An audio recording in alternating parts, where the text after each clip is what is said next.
Hello and welcome to On the Kerbs. I'm your host, Team Albers Daily. Joining me this week is up-and-coming British racing driver Liona Theobald. We caught up recently for some quick-fire questions about how she got into motorsport, her positive momentum forward in 2022 in the Ginetta Championship, the best vehicle she's ever driven, it's not what you think, and much more. So without any further ado, let's just get straight into it, and I hope you enjoy our conversation.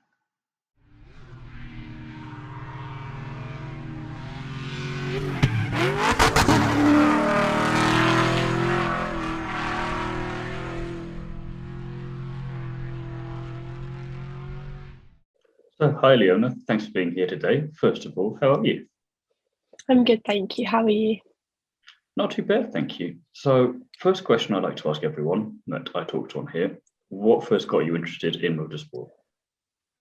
I have quite a few family and friends that take part in motorsport, so I've been to a few different countries to watch them race and around the UK, and it just got a passion for me. And I've never competed in, say, karting when I was younger, competitively, but I'd always love to watch it and stuff. And then last year I started testing.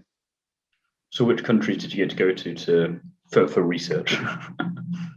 I went to Zandvoort, the circuit Nice. there, so it's a pretty cool circuit there. And so, bank corners alone are worth the visit there. So, it's fair play to you that one.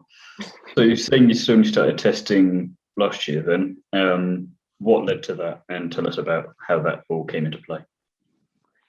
So I started testing last October, and a couple of months before I went to watch the Ginetta Championship at Thruxton, and I just loved that championship. So like, we'll start testing, because we weren't sure because there's so many championships about. We started testing and we just loved it, so we kept going with it. And so you kind of semi-answered my next question, but I'll see if I could get a little bit more on it. It's just like, how did you decide that the Geneta Racing Series was the one for you then? Because, like you say, there's so many about. Yeah, so it was just the car. I really love how it is, especially we have the sequential gearbox, which compared to like the Fiestas and saloon cars, they don't have that. And I think the fact that it runs on like a touring car weekend, the coverage of it is amazing. So we thought that would be great. Was it a bit like the Harry Potter moment for you there, where it was the car choosing the driver? Yeah. So then you've done a few races so far. Have you got a favourite one to date? I quite enjoyed the last races at Croft last weekend. I didn't do much testing there, but I really enjoyed the track. It's probably one of my favourites. I'm say it's one of those ones where maybe the lack of testing is a good thing there, and you can it's not more pressure necessarily, but it just means you've got to get on with it, and you can't really just worry too much. Like relax, just get on with the job. Yeah. So we're saying that you've, again, testing October, racing this year. How is it going for you this year so far, and what are your ambitions for the season? Well, I'd love to get on that rookie podium throughout the season. But yeah, it's just each round, like getting more and more confident with the car and learning things, because all the racecraft is new. So it's just like learning how to do this, and if that was wrong or right, like move, because you have to make that decision right there. So it's all just learning each round, I'd say. Has it been easy for you, or have you found it difficult to learn everything that you need to so far, or is it kind of a race by race basis where you nail one thing down, say in round one, and then round two you don't have to worry about that, but then something else comes up? Or is it kind of the theory's all there, but when you actually are out on track, it's a different story? Yeah, each round there's like not a problem, but like a little thing that comes up that we have to like overcome, and it's just new. Like last weekend it was mechanical issues, and obviously we've had problems with the car maybe where it's got a bit of bodywork damage and that needs replacing, but like the engine or gearbox, that was a new thing to overcome. It's a slightly bigger issue in some ways as well. Yeah. But then at the same time, I was looking at your results earlier, and you've been getting more points with each round so far this year, so the momentum's building quite nicely. What's your trick to that, or is that secret?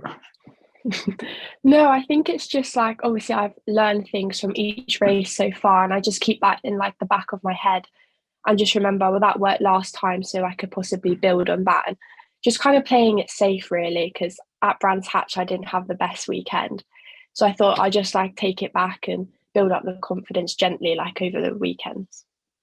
Does that help with your approach to the weekend then, where you're saying like you're not taking it easy, but you're not putting as much pressure on yourself maybe as you would normally be, and it's just kind of let's just do our best and see what happens here? Is that working better for you than like piling the pressure on, or? Yeah, definitely. I've been told that I'm one to put a lot of pressure on myself. So the first few rounds, it was like Definitely just a racing driver. pressure. Yeah, but I've just started to relax more and enjoy it and just see what happens then. So is there a particular part of the weekend that you enjoy the most? Is it, I mean, maybe the race is the obvious answer there. So if it is, I'll ask what's the second favourite, but. I quite enjoyed Donington just because it was like the first round. I did the Winter Series last year, but that was like the first round with the touring cars and in the championship. So just seeing everything happen and seeing all like the fans as you drive around, it's an amazing experience. I was going to say, how did it feel that first time you were out on track? I was quite emotional. Like there was just so many people. I didn't expect to like go around the corner and there was just people sitting on all the banks and everything. So was there a moment where you kind of like you say you're emotional, but then you had to switch that immediately, like, right, I've actually got a job to do here. Let's get on with it. Yeah, you're like on your out lap, you see it all, you're like, oh no, I need to get into race mode, and then you're out racing. Luckily, there is an out lap there. You can get that all out of the way, and then when it gets to the grid, right. Yeah, get it through your system. So, two-handed question here a bit then. Which racetrack from the calendar that's left are you most looking forward to? And which racetrack is your favourite anywhere that you haven't raced on but would love to? I think I'm most looking forward to Silverstone just because who wouldn't kind of thing, like the Grand Prix this weekend kind of thing. So like it's just going to be amazing to race there. And in the UK, I definitely want to go over to Anglesey just because I've seen so many photos of it. Like it looks a beautiful track over there. So I'd definitely like to race there. Is that a bit of a hint that you'd like to go for a W Series test there if they offered the option to you? I wouldn't say no. It would be an amazing experience. So I think you'd have to be a little bit mad to say no, though, wouldn't you? Yeah. So then, as well, you've driven a good few cars as well up to this point. Do you have a favourite, or which one is the best one in your opinion that you've driven? Well, it's not a car, but I definitely think like for the experience is so different. I got to drive a lorry and also a bus. So obviously definitely not cars, the answer we were expecting. No, but it's just such a different experience, especially compared to racing. Just driving that round, it was mental compared to just driving a normal car. Was there anything from driving those that helped you improve in the race car? I wouldn't say so much in the race car, but definitely like driving on, say, normal roads, just because you have to be so aware of what's around you because it's such a big vehicle. It definitely helps with like spatial awareness. Maybe that'll help you with the overtakes then later in the season because you're in such a smaller vehicle in comparison that you'd be zooming in and out of everyone. Yeah. So then, what have been like the big challenges that you've had to face so far, and how have you been either working on overcoming them or have overcome them? I think definitely in the last few months, it would have been my GCSEs. I finished them last week, but having to balance racing with school, it's definitely been a challenge just because I had like GCSEs and the next day it was like racing. So just to balance that was quite difficult, but it's all done now. So obviously focus on the racing, but yeah, it was definitely a challenge.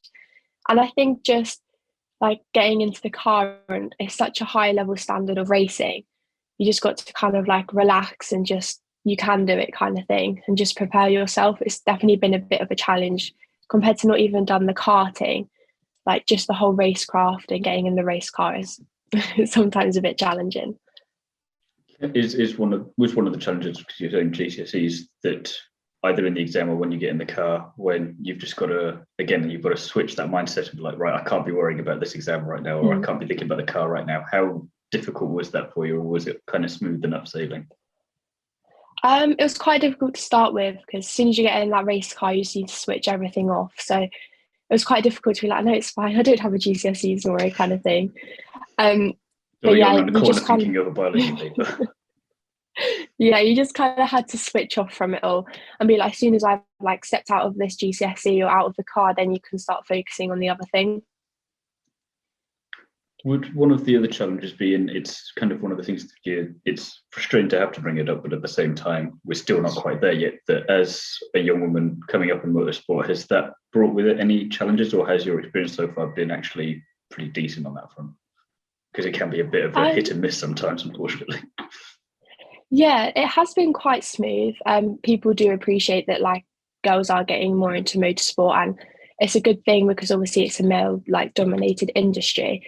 But definitely along the way there's been like a few comments and things, obviously being a girl, but you just kind of have to put that past you and just show them wrong kind of thing, because boys and girls can do it, so you just got to get on with it. I would say with everything else you've been doing, it's just that compartmentalizing, and you seem to be getting good at that now with everything across the board. So yeah. Do you have any racing role models? Not particularly, but there's definitely like a few people that are just like amazing in what they do in the race world, especially like females. The fact that they've got to that position or they've got to that place, it's just amazing to see their story and how they've got there. Because again, especially as we're saying, it's not yet the norm, but it's just seeing all these different ways that women are coming into it from all these, and it's just all these stories, like you say, there's not one of them is the same, and it's fascinating to see that side of things. Yeah, even like the drivers getting to where they are, or like the mechanics getting to where they are, just females in general, it's amazing.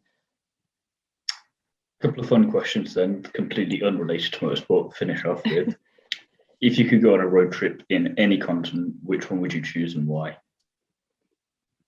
I think it would have to be America, like around all the American roads, because I think it'd just be amazing to go around all the states, and because there's so many, like all the different types, the way people live, and all the different like foods and views. I think it would just be amazing.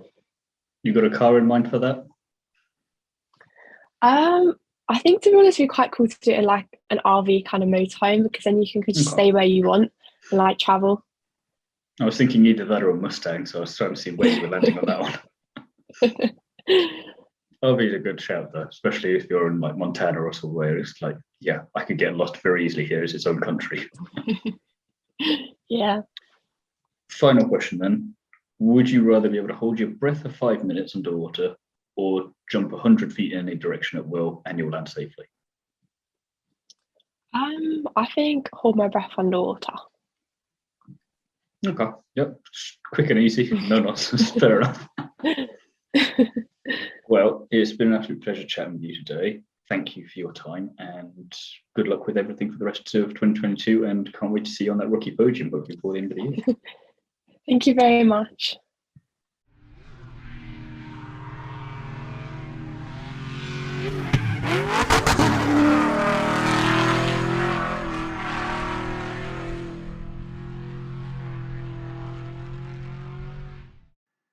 Thanks again to Liona for coming onto the Kerbs with me, and I want to wish her the best of luck for the rest of 2022 and beyond. Join me again soon when I'll be chatting to another famous face from the world of motorsport. And in the meantime, don't forget to like, comment and subscribe, and check out the other videos on the On the Kerbs YouTube channel. And you can also listen to me talk about Formula 1, amongst other things, over on the Undercut podcast, which is available wherever you get your podcasts. Away from YouTube, you can follow me over on Instagram at d.albers.daily.onthekerbs and read my various motorsport articles over on Is It Fast and Paddock Sorority. Thank you for listening, and I'll see you again next week for the next episode.